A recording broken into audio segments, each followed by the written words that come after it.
मेरा friend India आ रहा है और वो बहुत डर में है। डर किस बात का?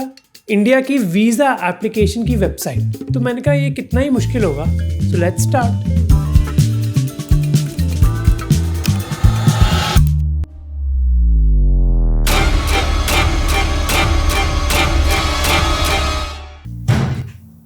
ये वेबसाइट इतनी स्लो है कि वीज़ा आते आते आप बूढ़े हो जाओगे।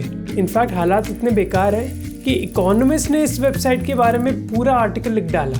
फ्रस्ट्रेशन के मारे मैंने चेक करी कि भाई दूसरे देशों की कैसी वेबसाइट होती है। अरे वाह, इतनी साफ सुथरी। लास्ट वीक मुझे दिल्ली बहुत ही शॉर्ट नोटिस पे जाना था। अब मुझे पता था कि मुझे सीट सिर्फ तत्काल में ही मिलेगी, और अगर आपने तत्काल में सीट बुकिंग की है तो आपको पता होगा कि ये कोई कॉम्पिटिटिव स्पोर्ट से कम नहीं है।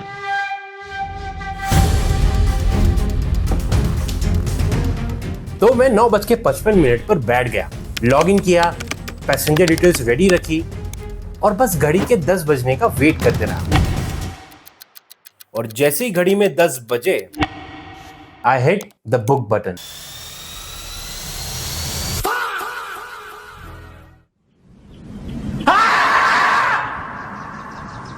फिर क्या, जल्दी से मैंने सारी प्रोसेस दोबारा करी और इस बार कोई सीट नहीं बची।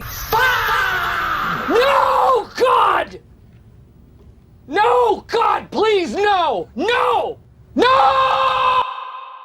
एंड ऑनेस्टली बताओ ना यार, मुझे बिल्कुल भी गुस्सा नहीं आ रहा है। मैं बस थक गया हूँ। ये इनका हर बार का प्रॉब्लम है। यश एक ट्रेन टिकट बुक करने की कोशिश कर रहा था और मैं एक वीज़ा, 2 स्टैंडर्ड चीज़ें। पर सरकारी वेबसाइट से हमने हार मानी।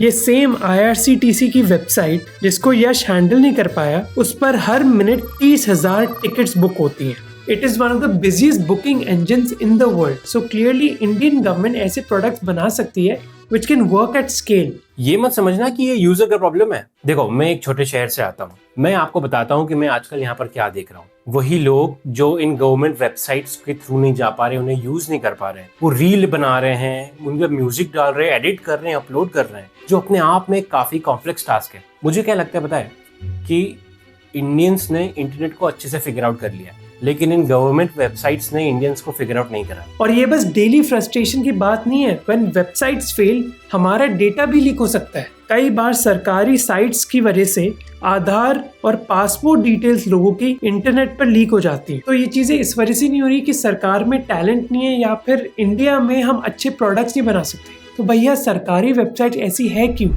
अब आगे बढ़ने से पहले I want to share some good news that I will be sponsoring one students admission into Scaler School of Technology which is one of India's top emerging institutes about CS and AI। मैं already एक student को उधर sponsor कर चुका हूँ, campus जा चुका हूँ, and what is clear is that is their unique learning methodology which is hands on and experiential. पिछले साल SST reported an unprecedented 96% placement rate for its internships. Harsh, जो झारखंड में एक बहुत हम्बल परिवार से आता है, उनको महीने की 1.25 लाख रुपीस की इंटर्नशिप मिली। और अमेजिंग चीज़ है कि हर्ष ने SST ज्वाइन करने से पहले कभी कोडिंग करी नहीं अपनी लाइफ में, और अब Amazon, Rippling और Media.net जैसी कंपनीज कैंपस में आती हैं फाइनल की प्लेसमेंट्स के लिए। असम से एक स्टूडेंट जिनके पास भी कोई कोडिंग बैकग्राउंड नहीं था, उनको रिपलिंग में एक रोल मिला। और बस प्लेसमेंट्स की बात नहीं है, स्टूडेंट्स कई कॉम्पिटिशंस भी जीते हैं। जैसे तुषार शाह सैमसंग का एक चैलेंज जीते जिसकी वजह से उनको 25 लाख रुपए की ग्रांट मिली विजुअली इम्पेयर्ड लोगों के लिए AI पावर्ड स्मार्ट ग्लास बनाने के लिए। कुछ स्टूडेंट्स बाली गए एप्पल डेवलपर अकेडमी में, और स्टूडेंट्स ने अपने इनोवेटिव लैब्स में ह्यूमनॉइड रोबोट्स भी बनाए। Unlike traditional institutes जिनका करिकुलम चेंज नहीं होता no matter what's happening in the outside world, SST is one institute that is leading the race for AI learning. और इसीलिए मैं SST के साथ इस स्कॉलरशिप को लॉन्च कर रहा हूँ so that one of you can get 100% tuition covered. तो अगर आप 12th क्लास में हो and you want to consider CS for your college, do check out the application link in the description. Government procurement models are geared towards buying cement and steel, not software, which evolves constantly. ये कहा था नंदन नीलेकनी ने, जिन्होंने आधार बनाया। इस statement में steel और cement का मतलब क्या है? स्टील और सीमेंट का मतलब है कि डैम्स, रोड्स, हाईवेज, इन सारे बड़े बड़े प्रोजेक्ट्स के टेंडर्स। अब इंडियन गवर्नमेंट इन सारे प्रोजेक्ट्स के लिए टेंडर्स 75 ईयर से निकालती आ रही है। अब एक ब्रिज कैसे बनाएं? सबसे पहले ढेर सारा पैसा लेकर आओ, बढ़िया सा ब्रिज बनाओ, एक नेता को लेकर के आओ, उसे रिबन कटाओ और अगले 50 साल तक भूल जाओ, अनलेस वो ब्रिज बिहार में। एनीवेज, एक बार ब्रिज बन गया तो बन गया, लेकिन सॉफ्टवेयर ऐसे नहीं चलता। एक वेबसाइट को रेगुलर अपडेट्स, बग फिक्सेस और नए फीचर्स की जरूरत लगती है। Amazon का ही एग्जांपल ले लो। Amazon की वेबसाइट 31 इयर्स पहले बनी थी। आज भी उस पर हजारों इंजीनियर्स हर दिन छोटे छोटे चेंजेस करते हैं। और हमारी गवर्नमेंट वेबसाइट बनाने का ठेका ऐसा देती है जैसे कोई ब्रिज बनाने का ठेका दे रही हो। तो जिस दिन वो वेबसाइट लाइव होती है, उस दिन के बाद से वो प्रोजेक्ट खत्म। और जो कंपनी इस वेबसाइट को बना रही थी, वो नेक्स्ट प्रोजेक्ट पर शिफ्ट हो चुकी है और ये पुरानी वेबसाइट पड़े पड़े सड़ रही है। मैं ना आपको एक लाइव एग्जांपल दिखाता हूँ। मैंने मेरा 10th बोर्ड CBSE से 2011 में पास किया। अब अगर मुझे उसकी मार्कशीट चाहिए तो किसी भी आम इंसान की तरह मैं गूगल पर गया, मैंने टाइप किया ओल्ड CBSE मार्कशीट, पहली लिंक पर क्लिक किया, 2011 का साल सिलेक्ट किया एंड और यही नहीं, आपको याद है इंडियन वीजा की वेबसाइट जिसकी हमने शुरुआत में बात की थी, हमारे इंडिया का डिजिटल फ्रंट डोर। इस पेज के सबसे नीचे जाओ, ये देखो यहाँ क्या लिखा है। यहाँ लिखा है अपडेटेड एज ऑन 29 अप्रैल 2025। साल भर से कोई अपडेट नहीं आया, साल भर से। और इसीलिए ये वेबसाइट्स एन मौके पर क्रैश कर जाती है। रेलवे तत्काल बुकिंग 10 बजे, income tax portal deadline date पर और रिजल्ट वेबसाइट सुबह सुबह क्रैश हो जाता है। तो ये तो होता है जब एक सरकारी वेबसाइट बन जाती है, पर प्रॉब्लम उससे पहले स्टार्ट होती है। जब कोई सरकारी डिपार्टमेंट या फिर मिनिस्ट्री डिसाइड करती है कि उनको एक वेबसाइट बनानी है, तो उनके पास दो ऑप्शंस हैं। पहला ऑप्शन है कि वो सरकार में एक इन हाउस टीम है, उसको बोलेंगे वेबसाइट बनाने के लिए। इस टीम का नाम है NIC, यानी कि नेशनल इन्फॉर्मेटिक्स सेंटर। दूसरा ऑप्शन जो स्पेशली बड़े प्रोजेक्ट्स लिए यूज किया जाता है जब NIC के पास इतनी कैपेसिटी नहीं है, वो है कि वो एक प्राइवेट कंपनी के पास जाए वेबसाइट बनाने के लिए।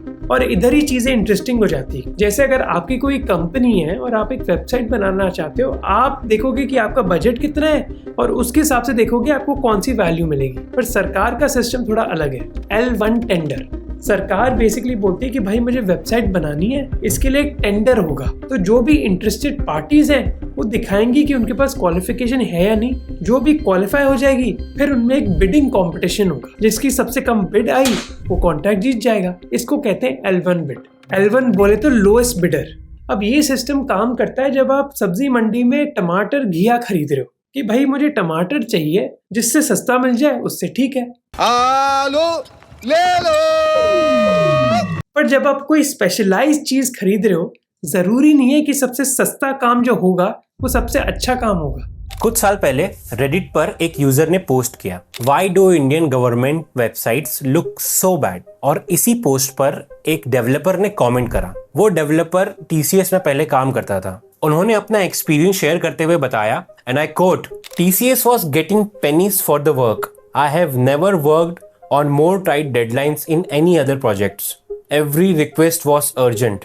और क्योंकि इन कंपनीज को बहुत कम पैसे मिलते थे, इसीलिए TCS जैसी कंपनीज ने फ्रेशर ट्रेनिंग्स को ऑनबोर्ड कर दिया ताकि पैसे बचा सके। देखो, टू बी फेयर, गवर्नमेंट की तरफ से भी एक जेन्युइन आर्गुमेंट है। गवर्नमेंट वेबसाइट बनाना एक स्टार्टअप वेबसाइट बनाने से कई ज्यादा मुश्किल होता है, क्योंकि गवर्नमेंट वेबसाइट्स को चीप फोन्स, वीक नेटवर्क्स और हजारों करोड़ों लोगों के लिए कई भाषाओं में चलाने के लिए डिजाइन करना पड़ता है। तो द फैक्ट कि ये वेबसाइट्स प्लेन दिखती है, बेसिक दिखती है, it's not the problem. Plain दिखना तो इनफैक्ट एक स्मार्ट चॉइस है, लेकिन प्लेन होने में और ब्रोकन होने में बहुत अंतर है। आपने ये सब देख ही लिया है CBSE की रिजल्ट वेबसाइट और इंडियन वीजा की वेबसाइट पर। अब दाल में कुछ काला नहीं है, क्योंकि वही इंडियन IT कंपनीज जो अमेरिकन कंपनीज के लिए बड़े बड़े कॉन्ट्रैक्ट्स करती है, वो ही सरकारी वेबसाइट भी बना रही है, पर ऐसे प्रोडक्ट्स बना रहे हैं वो। तो अगर इन कंपनीज को अच्छा सॉफ्टवेयर बनाना आता है, तो वो ऐसा सॉफ्टवेयर सरकार के लिए क्यों नहीं बनाते। अब आप इमेजिन करो कि आप एक सरकारी ऑफिसर हो, आप ना NIC से हो ना एक IT कंपनी से हो। आप एजुकेशन बोर्ड में हो सकते हो, ट्रांसपोर्ट मिनिस्ट्री में हो सकते हो, या फिर बिजली विभाग में हो सकते हो। आपने फाइलें मैनेज करी है, ब्यूरोक्रेट्स को मैनेज किए, बड़े बड़े डिसीजंस लिए हैं। पर ये जरूरी नहीं है कि डिजाइन और usability of a website is your forte. पर नो मैटर योर एक्सपीरियंस, अब आपकी जिम्मेदारी है टू फाइंड अ वेंडर जो आपके लिए वेबसाइट बनाएगा। पर आपको इवैल्यूएट करना है कि भाई रिक्वायरमेंट्स क्या होंगी, बिड्स को इवैल्यूएट कैसे किया जाएगा और कॉन्ट्रैक्ट कौन जीतेगा। और इसका रिजल्ट कितना क्रेजी है मैं आपको दिखाता हूँ। यह है ई टेंडरिंग पोर्टल बीएमसी का। बीएमसी मुंबई का म्युनिसिपल कॉर्पोरेशन, ये देश का सबसे रिचेस्ट म्युनिसिपल बॉडी है। ये वही सिस्टम है जहां पर हजारों करोड़ों के कॉन्ट्रैक्ट्स अपलोड होते हैं और ये इनका ऑफिशियल मैनुअल है। इस 23 पेजेस की मैनुअल पे ये लिखा है कि आपको अपने ब्राउजर को इंटरनेट एक्सप्लोरर मोड में कैसे शिफ्ट करना है। इंटरनेट एक्सप्लोरर, माइक्रोसॉफ्ट खुद इंटरनेट एक्सप्लोरर को सालों पहले बंद कर चुका है। तो आज की तारीख में अगर मुंबई में आपको कोई कॉन्ट्रैक्ट के लिए बिड करना हो तो आपके मॉडर्न ब्राउजर को प्रिटेंड करना पड़ेगा कि वो सन 2000 का एक इंटरनेट एक्सप्लोरर ब्राउजर है। और ये सिर्फ मुंबई की बात नहीं है, आप वेस्ट बंगाल का ई प्रोक्योरमेंट गाइड लिस्ट देखो, वहां पर Internet Explorer 9 as a requirement लिखा है।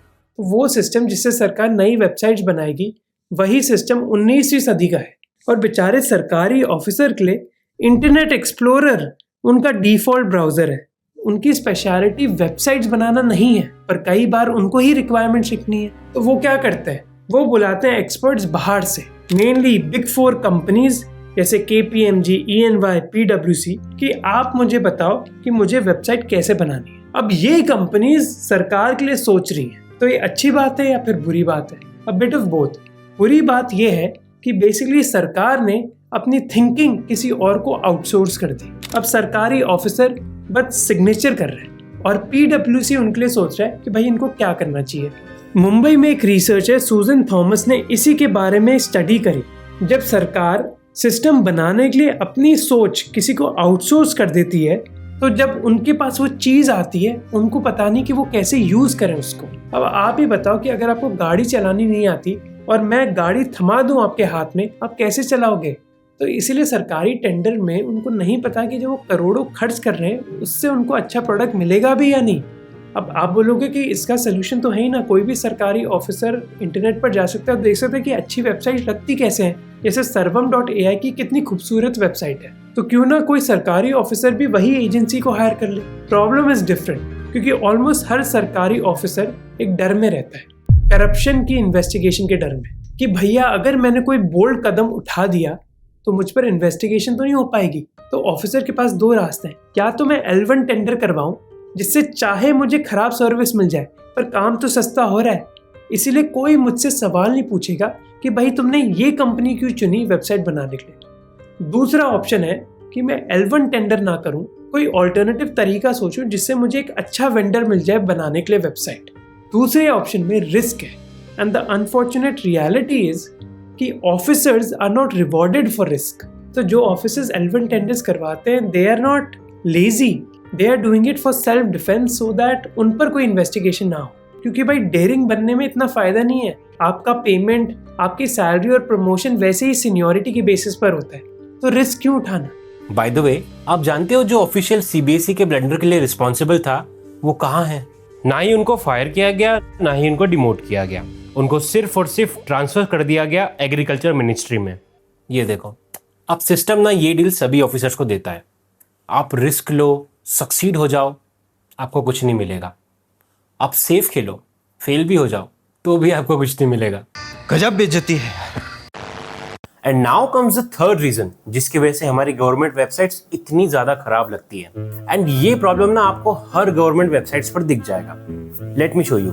तो कुछ महीने पहले मेरी वाइफ को गवर्नमेंट जॉब के लिए अप्लाई करना था, वो था इस साइट पर। ये है MP रोजगार का साइट। इस पूरे साइट का एक ही पर्पस है कि लोगों को उनके जॉब से कनेक्ट करना। और ये देखो आपको क्या मिलता है इस साइट पर विजिट करने पे। सबसे पहली चीज जो आपको यहाँ दिखेगी वो है चीफ मिनिस्टर मोहन यादव का फोटो, फ्रंट एंड सेंटर। जब तक आपको काम की चीज मिलेगी, आप कई सारे दूसरे फोटोज, कई दूसरी स्कीम के नोटिफिकेशंस और कई फलाना चीजें देख लोगे, लेकिन आपको काम की चीज कहीं नहीं मिलेगी। मैंने और मेरी वाइफ ने बहुत देर तक कोशिश की और हमको फॉर्म नहीं मिला। पर आप इमेजिन करिए, एक पढ़ा लिखा, टेक्निकली अवेयर इंसान एक एम्प्लॉयमेंट साइट पर एक फॉर्म नहीं ढूंढ पा रहा है। ये क्या काम की है वेबसाइट?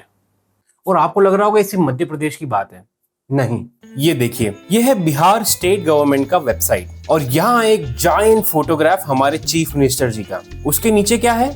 पिछले 4 साल में दी हुई गवर्नर साहब की स्पीच। और बहुत नीचे जाकर के आपको अगर हायर एजुकेशन डिपार्टमेंट के बारे में जानना है तो उसमें आपको दोबारा से वही पोस्टर मिलेगा। नीचे मिनिस्टर साहब का फोटो है और सबसे नीचे जाकर के एक्चुअल में आपको नीचे जाकर के काम की लिंक्स मिलेगी जिसे आप यूज कर सकते हैं। तो ये एक पैटर्न है, एक स्टेट का रोजगार पोर्टल हो या फिर एक सेंट्रल मिनिस्ट्री की वेबसाइट हो, आपको मिनिस्टर की फोटो, डिपार्टमेंट का लोगो और कई बैनर्स मिलेंगे स्कीम्स के। हर चीज मिलेगी एक्सेप्ट वो चीज जो आप उधर करने आए। अब ऐसा है क्यों? रिमेंबर NIC वही डिपार्टमेंट है जहाँ सबसे पहले सरकार पहुंचती है जब उनको एक वेबसाइट की जरूरत होती है। अब याद रहे कि NIC भी एक सरकारी डिपार्टमेंट ही है। तो जब एक मिनिस्ट्री कहती है कि भाई हमारे मिनिस्टर की फोटो लगाओ, उसको बड़ा करो और 12 स्कीम के लोगोज बनाओ, सेक्रेटरी का मैसेज डालो, तो NIC ये कर देता है। याद रहे कि भाई मिनिस्टर जी बॉस है तो NIC क्या ही बोलेगा, वो कर देते हैं। तो चाहे आप प्राइवेट कंपनी के पास जाओ या NIC के पास जाओ, आउटपुट सेम ही आता है। तो यानी कि प्रॉब्लम सप्लायर की नहीं है, प्रॉब्लम है कस्टमर की। भाई कस्टमर में ही खेद है। अब कुछ लोग बोलेंगे कि भैया ये सरकारी वेबसाइट्स हैं, they are not suppose to be pretty, they are suppose to be functional. पर भाई फंक्शनल का मतलब होता है कि जिस चीज के लिए मैं वेबसाइट पर आया हूँ वो चीज मैं आसानी से कर पाऊँ, पर वो नहीं हो रहा है अभी हमारी सरकारी वेबसाइट्स पर। अगर आपको देखना है कि किस हद तक आगे जा सकता है तो मैं आपको एक एग्जाम्पल बताता हूँ। ये देखिए, ये वही रेडिट थ्रेड है जिसकी हमने शुरुआत में बात की थी। अब उसी रेडिट थ्रेड पे किसी ने नेचुरल डिजास्टर मैनेजमेंट अथॉरिटी की वेबसाइट के ऊपर ये लिखा। बाय द वे, ये वही वेबसाइट है जिसका इस्तेमाल लोग नेचुरल कैलामिटीज के दौरान करते हैं, जैसे फ्लड्स, अर्थक्वेक्स, साइक्लोन्स। उस यूजर ने ये लिखा कि मोस्ट पेजेस पर तो प्रधानमंत्री की फोटो है, एक्चुअल इन्फॉर्मेशन की जगह नहीं दी है। अब जरा सोचो, आप किसी नेचुरल कैलामिटी में फंसे हो और आप मदद के लिए इस वेबसाइट को ओपन करते हो और वहां मोदी जी ऐसे हाथ जोड़कर आपका वेलकम करते हैं और आप इन्फॉर्मेशन ढूंढ रहे हो कि ऐसे मौके पर क्या करना चाहिए, और वो इन्फॉर्मेशन आपको मिलेगी ही नहीं। लेकिन सवाल अब ये उठता है कि क्या ये सब ऐसा ही चलता रहेगा? ये देखो यूके गवर्नमेंट का वेबसाइट। एक सिंगल वेबसाइट के अंदर आपको सब कुछ मिल जाएगा, visa, passport, tax, pension, driving licence, सब एक पेज, सिंपल इंग्लिश में। कोई पॉपअप नहीं, कोई बैनर नहीं, किसी मिनिस्टर की फोटो नहीं है इस पूरे वेबसाइट पे। And this is exactly my point. ये चीज मुझे जानने की जरूरत भी नहीं है। यूके सिस्टम भी हमारे देश की तरह ही था। 15 साल पहले ब्रिटिश सरकार की 2500 सरकारी वेबसाइट होती थी। हर डिपार्टमेंट का अपना अलग वेबसाइट का स्टाइल था, लोगो, कलर्स, डिजाइनिंग स्कीम सब अलग। सिचुएशन इतनी खराब थी कि एक वेब पेज चेंज करने के लिए सरकार को 10,000 पाउंड यानी कि 10 लाख रुपए खर्च करने पड़ते थे। फिर 2012 में सरकार ने कुछ रेडिकल किया। सरकार ने ये सब बंद किया, कहा कि हम अपने अच्छे डिजाइनर्स और इंजीनियर्स हायर करेंगे और एक स्टैंडर्डाइज डिजाइनिंग लैंग्वेज क्रिएट करेंगे, gov.uk। और उन्होंने एक सिंपल रूल इंट्रोड्यूस किया कि भाई किसी भी सरकारी वेबसाइट को एक नॉर्मल यूजर यूज कर सकता है, हाँ या ना। अगर ये टेस्ट फेल हो जाता है तो उस वेबसाइट की फंडिंग ही रोक दी जाती है। आज 1 करोड़ से ज्यादा लोग gov.uk की वेबसाइट को यूज करते हैं हर हफ्ते। अब आप बोलोगे कि यूके अमीर है, इंडिया नहीं। भाई इंडिया ये कर सकता है। Just look at Aadhaar, it is one of the largest digital identity systems on the planet. 130 crore लोग का ये सिस्टम है। If you can build that, why can't we build good websites? एक और एग्जांपल देता हूँ यूएस से, which I really like. Trump सरकार ने चीफ डिजाइन ऑफिसर की पोजीशन क्रिएट करी पिछले साल और एयरबीएनबी के को फाउंडर को ये पोजीशन दे डाली। जो एयरबीएनबी के को फाउंडर थे जिन्होंने इतनी अच्छी वेबसाइट बनाई, अब वो रिस्पॉन्सिबल है पूरी सरकार की वेबसाइट को चेंज करने के लिए। And this is such an amazing idea. India में कितने अच्छे डिजाइनर्स हैं, कितने अच्छे इंजीनियर्स हैं, हैव बिल्ट अमेजिंग प्रोडक्ट्स। हमारी सरकार एक चीफ डिजाइन ऑफिसर को सिलेक्ट कर सकती है who standardizes all our websites, makes them beautiful and more importantly functional। और ये होगा ना तो बेचारा यश अगली बार ढंग से तत्काल टिकट या फिर अपने टैक्सेस फाइल कर पाएगा। एंड जैसे मैंने आपको पहले बताया, I'm sponsoring one student's admission into SST, so if you're interested in CS and AI for your college, check out SST, description में लिंक है।